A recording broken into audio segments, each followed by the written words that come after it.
Saan ka pupunta?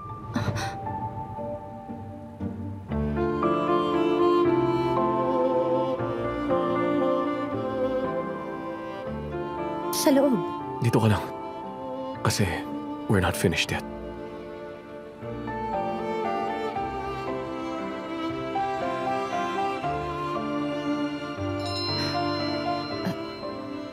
Oh, I forgot about that.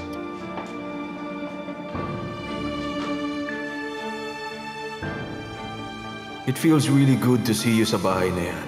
I still remember pag pinipikit ko ang mata ko. And as they say, maganda pa rin.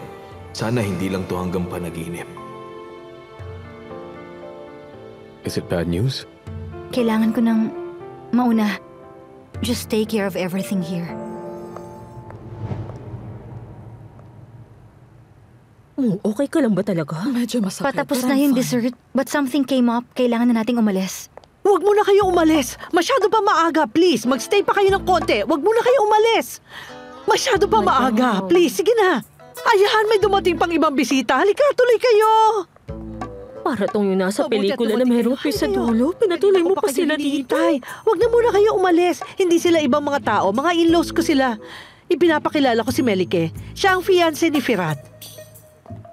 Nice to meet you. Good night sa inyong lahat. Good night. Good night. Welcome kayong bumalik. Sandali! Teka, baka taalis na kayo. We still have dessert. Thank you for assisting us. I have nothing to say but salamat. Kumain ka kasama ng fiancé mo and her family. Naz, Mag-enjoy kayo. Good night.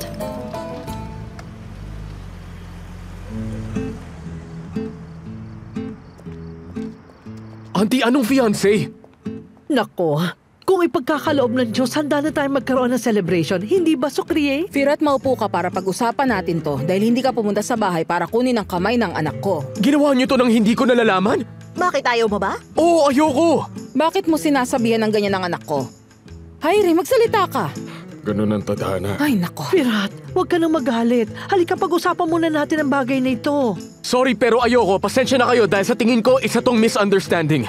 So pinapauwi mo ba kami? Aba, magaling. Napaka-gentleman mo. Sa tingin mo, gusto kong pumunta rito sa bahay Sino ba mo? siya sa tingin niyang inaakala niya? Mabait ang anak ko. Wala siyang kasalanan. Hindi siya ang mali rito. Halina kayo, umalis na tayo. Sukriye, Dali. sandali. Pag-usapan muna natin ang lahat. Nakakahiya kang kapitbahay. Pinakitaan ka namin ng maganda pero pinaglaruan at ginawa mo lang kaming katawa-tawa. Tayo na.